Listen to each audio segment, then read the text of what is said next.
Welcome to the very first episode of A.R.E Entertainment Television, or shall we call it A.R.E TV, with your host, Andrew A.R.E. What we gonna talk about on the show, you might be wondering. We gonna be chopping it up about comic books. We gonna be chopping it up about movies. We gonna be talking about popular TV shows. We also gonna be talking about wrestling. You can see the titles in the back. Yes, we are. So let's get this thing on and popping. Might as well give you the thing. Spoilers could possibly happen in this show. So let's go. First, we gonna talk about Doomsday Clock. Your boy A.R.E just read Doomsday Clock. I have to say, I was a little let down at the whole delivery of it, but I gotta say that the whole dialogue, the reading of the entire Doomsday Clock comic was phenomenal, right? What's happening in this here comic book happens to be that not only is Dr. Manhattan having visions, but so is Superman. Superman was having nightmares. Superman don't have nightmares. Well, it seems like we're gonna have ourselves a little bit of a fight because Dr. Manhattan has been seeing him fighting Superman, and in the end, everything goes dark. He has no vision after that, and it's a very big story involving so many different characters, from like Adrian Bates, like the Mime, to like Superman, Batman, to even Rorschach. Doomsday Clock is worth a read. If you want me to give it a grade, I would definitely give it about a 7.1, 7.3, because there's not enough action in there for me, and I was expecting a lot more crossover between a lot more Watchmen and a lot more Justice League characters, and there just really wasn't much towards that, but that's okay. All in all, Doomsday Clock is a good read, and if you have read it and you have your own opinions on it, let me know in the comment section, and also subscribe. I appreciate you. And if you want to follow me on any type of platforms, please do that. Andrew A.R.E is my Twitter page. A.R.E0911 is my Instagram. We gonna talk about Peacemaker. First of all, shout out to John Cena being so passionate about this role. That's something that's got Marvel so successful. You have actors just so passionate about their roles. And then you have John Cena coming over here passionate about a character that nobody has really heard of. And if you want to come on here acting like you know everything about Peacemaker, don't do that, because I know better. But for real, if you do know who Peacemaker is, shouts out to you, because I hardly knew a thing about Peacemaker. I can admit that, so I had to do a little looking up myself. I found out his name is Christopher Smith. He's really psychotic, and you saw him on Suicide Squad, right along with like Bloodsport, right along with Harley Quinn. You saw him with Polka Dot Man. So you know how Peacemaker is.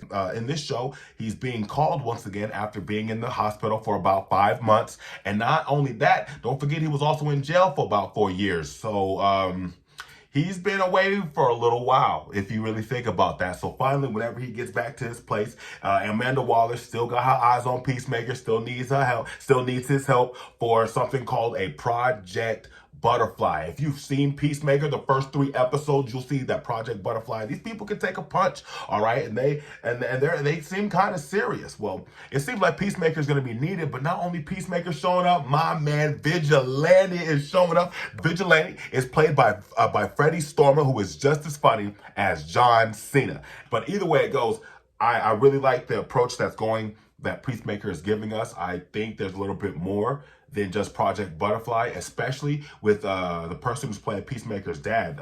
Peacemaker's father is being played by Robert Patrick. His name is Augie Smith. Now, Augie Smith is an important character, and he's very.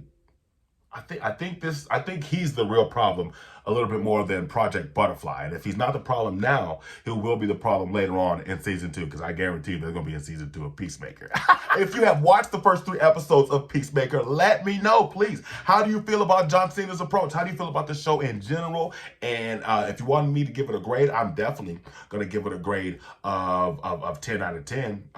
There's a lot of curse words in there, a lot of profanity. So if you think just because your kids like John Cena that they can watch this show, I would not do that. Don't do it to yourself.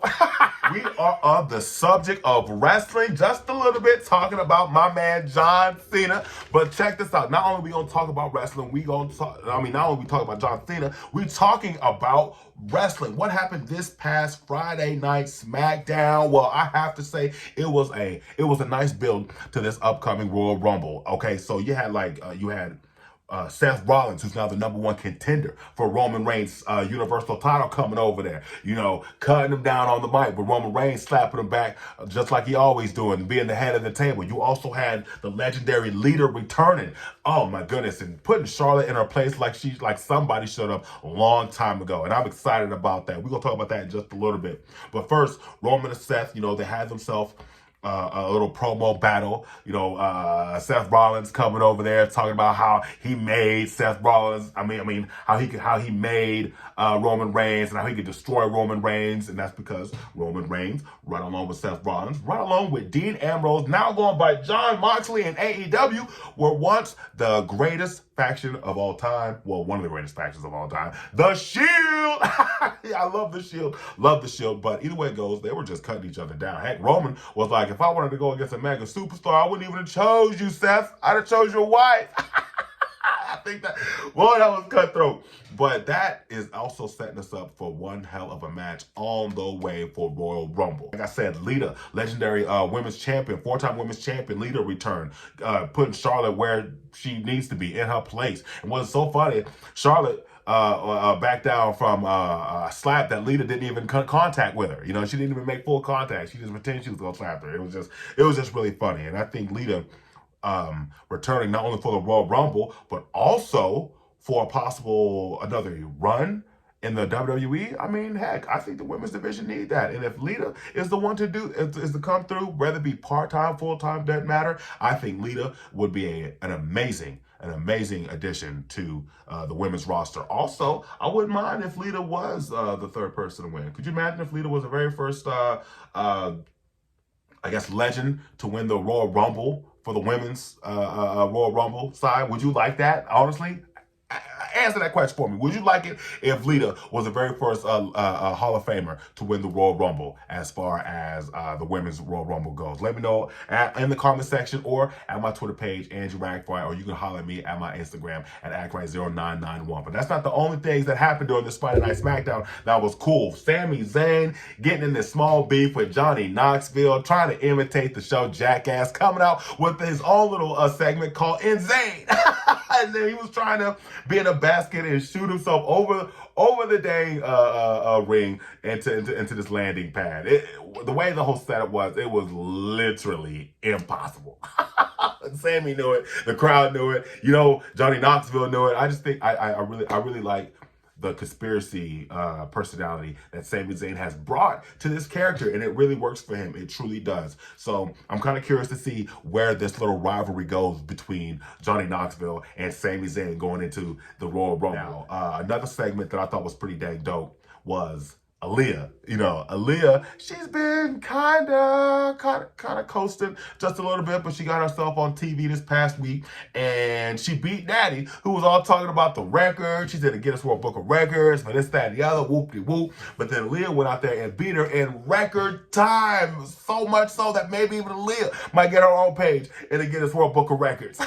So I don't know if this is a beginning push for Aaliyah. I don't know if this is just Natty trying to help a young superstar get over. Either way it goes, it could be both. I'm all for it. Let's get more women on TV so we can get more product out for these fans. That's what I'm saying about that. Now, last but not least, we talking about Naomi and this crazy rivalry she has against the boss, Sonya Deville. Man, somehow, some way, the heat got turned up. And I ain't talking literally, I'm talking figuratively, Wall Nation. Okay.